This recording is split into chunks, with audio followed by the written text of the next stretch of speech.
Hello mga kol, welcome back sa ating YouTube channel Surplus TV. Sa bago lang sa ating channel, huwag niyo kalimutan i-like, share, and subscribe. Then click na rin yung ating notification bell para laging updated sa ating mga susunod na video uploads kagaya nito. Ngayon mga kol, pakita natin yung ating latest na minivan DA17B 4x4 Tiptronic RO6A engine, 660cc 5-speed po yung ating unit. So check natin, then tapusin natin yung video para malaman natin kung magkano ang presyo sa ganitong setup at kung ano yung mga naidagdag namin based sa basic setup. So tara, check na natin mga kol. So yan mga kol, yung gamit natin na pintura is Ansal urethane paint. Ayan, so naglagay tayo dito ng chrome hood. Meron siyang logo ng Suzuki. Naglagay din tayo dito ng ilaw dito sa kanyang grills mga kol. Ayan, so sa D17B wala po silang mga paglamp galing Japan. Bira lang po yung merong paglamp, kaya naglagay po tayo ng paglamp dito. Meron din tayong steel bumper. Ayan, so bakal po ito mga kol. So yan yung request na design ng ating customer.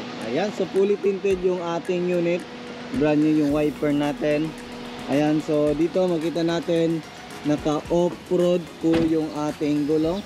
So yung gulong natin is 185 R14. So yan, so naka-lift po yung ating unit mga kol, kasi hindi po ito magkasya sa hindi lifted na mga unit. So makita natin dito, ito yung brand new mag wheels natin. Ito yung napili ng ating customer. So yan, fully undercut din yung ilalim natin. Meron din tayong customized fender.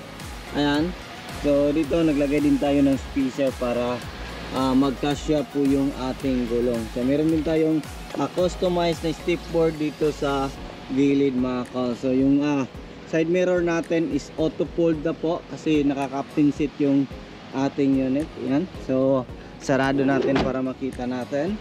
Ayan, so dito meron tayong mga rain visor. Matte black yung kinulay natin sa gitna para tingnan natin dito, parang buong salamin po siya mga kol. And naglagay tayo ng decals based sa request ng ating customer. Yan po yung decals na dinesign natin para sa kanyang unit. So yan, matte black yung roof. Then meron tayong top load carrier sa itaas. Yan, meron ding fender dito mga kol. Then dito naglagay din tayo ng spacer, kinulayan natin color red yung ating brake drum. Yan, fully undercut din yung ilalim natin. Ayan, so naka-lift din. Yan, makita natin. Yan po yung pang ilalim ng ating unit mga kol. Yan. So check natin dito. Ayan, so sarado natin. Dito sa likuran naman, naglagay tayo ng customized na spoiler natin mga kol. Ito yung third light natin, original po yan. So naglagay din tayo ng ladder based sa request ng ating owner. Din dito naglagay din tayo ng steel step board dito sa ating likuran. So ito yung tail light ng mga DA17B. So square lang po yan mga kol. So makita natin, ito yung ating signal light, park light, then brake light, then ito yung ating reverse light. So dito mga kol, meron tayong susian dyan. Ayan, so dito ito yung loob ng ating unit. Napaka laki po mga kol. So makita natin dito, brand new yung mga door pads natin. Minaguhan natin ng felt. Ayan, pinulayan natin yan dito lahat. Naka body color. Bago din yung ceiling natin. Ayan, so makita natin yan, no? So yan yung interior natin dito. Napakalaki. So yan, body color din dito. Ayan, so review natin. So yan yung kagandahan sa may vlog talaga natin yung unit, kasi mari-review natin kung ano yung kailangan i-upgrade pa after vlogging. Ayan, dito meron tayong headrest, armrest. Then ito, pwede natin yung i-fold yung ating upuan sakaling gusto natin na gawing mini camper van or marami tayong cargo. Yan yung kagandahan sa mga DE17 or every van. Ayan, dito naka-plastic na po yan mga kol.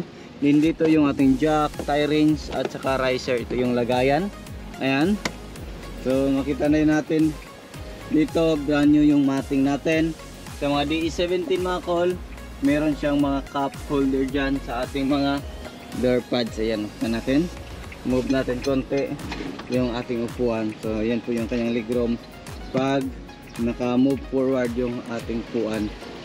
So ayan, dito all power, auto fold, check natin. So function yan, power window, right, left, then yung right side. Pero dito hindi muna natin to transfer kasi pinag-aralan pa namin yan. Pero sa mga DE64 kabisado na namin lahat. Pero ito pinag-aralan namin kung ano yung dapat gawin para sure tayo hindi masisira yung switch natin. Then dito auto fold, functional. Then dito paglagay natin right, ito yung magpa-function. Ayan o. So goods. Yan, goods. So sa kabila naman lagay natin sa left kasi yung wiring nito is galing sa right side, dinala natin dito. Kaya ito pinag-aralan namin yan mabuti. Pag-aralan muna namin yan kasi ito hindi ba masyadong maraming switches. So yan, check natin. Yan, functional. Yan, function. Yan, so function lahat. Then dito meron tayong lagayan dyan. Yan, so sa mga DE17B na mga power window unit is merong ganyan. So basta D17B lang. Sa D17W wala. Sa D17B merong lagayan dyan. Then meron tayong extra fan. Yan po yung fan na ni-request sa atin ng customer. Ayan. Then dito makita natin is yung upuan natin. Malaki po siya compare sa mga D64. Meron siyang headrest. Wala na siyang armrest. Pero meron na siyang handbrake dito. Basta Tiptronic, handbrake na po yan dito mga kol. Then meron tayong extra lagayan dito. Then sa D17B, sa mga door pads natin, meron siyang cup holder. Meron din siyang cup holder dito. Then meron siyang cup holder dito sa driver side. Din dito. Dalawang cup holder po yung driver side dito sa harap. Ayan. So kung makita nyo, yung armrest natin is wala na pong cup holder compare sa DE64. So dito makita natin yung switches natin dito. Ito wala na to, condemn na namin to. Ito lang yung 4x4. So yung 4x4 natin mga kol is push button. So ito rin yung tinatawag na part-time na 4x4 kasi pwede natin yan i-switch from 4x4 to 4x2 or from 4x2 to 4x4. Yan yung kagandahan sa mga ganitong unit kasi meron siyang switches. So pang heavy duty talaga mga kol yung mga ganitong unit. Dito meron tayong mga target switch na nilagay para sa fog lamp natin at saka yung mga ilaw. Then dito rin meron tayong headlight adjuster dito. Ayan. So ito yung legroom natin. So brand new yung mating natin. Brake pedal, then yung ating accelerator pedal. So makita nyo wala na po siyang parking brake pedal dito kasi handbrake po yung ating unit. So handbrake na po yung kanyang gamit, hindi na katulad ng parking brake sa mga DE64 na automatic is nandyan po sa ating gilid ng brake pedal. So dito rin, ito yung dashboard natin. Ayan. So napakaganda, simple lang. Tapos dito meron tayong digital temperature gauge. Ayan, ito yung ICT natin, RPM. Ayan, so yun o. So dito rin makita natin meron tayong dashcam dito, rain visor. Ayan, yan po yung mga rain visor natin, left and right, or sorry, sun visor pala. Ayan, so check naman natin dito sa ating makina. Ayan. So check natin yung makina natin mga kol. Ayan. So yung makina natin is RO6A engine VVT. Yan o. Napakaganda ng kanyang andar. You know. So ito yung dito tayo mag-refill ng oil. So yung makina natin is VVT non-turbo RO6A 12 valve. Kung makita natin dito, ito yung PCB valve niya, VVT solenoid. Yung common ring niya plastic na po. Tapos ito yung injector natin.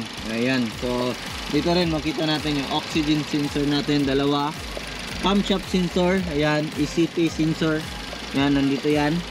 So yan yung makina natin sa ating DE17. So check naman natin sa kabilang side kung ano yung makikita natin dito. Ayan. So yun.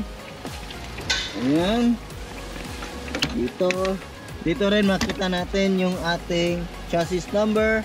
Din dito yung gas tank opener natin. Ayan.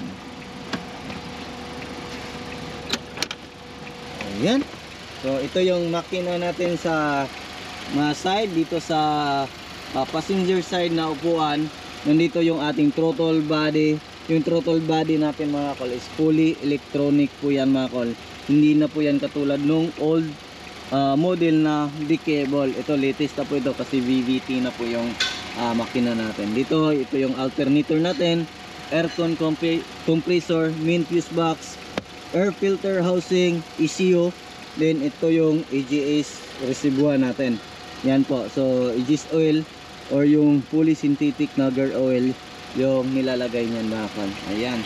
So dito ito yung engine oil natin. So tayo mag-check. Ayan. So yung andar. So yan po yung makina natin na RO6E sa latest na model 2015 hanggang 2019 na mga unit mga kol. Every van sa Japan kinustomize natin dito. So maging Japan used car po ito, pero fully recondition natin mga kol. So ito medyo may kamahalan po itong mga ganitong setup mga kol. Ito is umabot po ito ng 454,000. So yung pinaka basic nito is nasa 330 lang. So tataas na lang yan, depende po sa accessories or upgrade na gusto ng ating kayan. So yan. So yung basic na 4x4 na captain seat is nasa 330.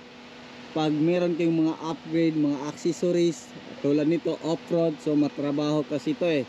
So kaya tumaas kasi marami tayong mga accessories na binili din para mailagay natin dito sa ating unit. All in na po yan mga kol.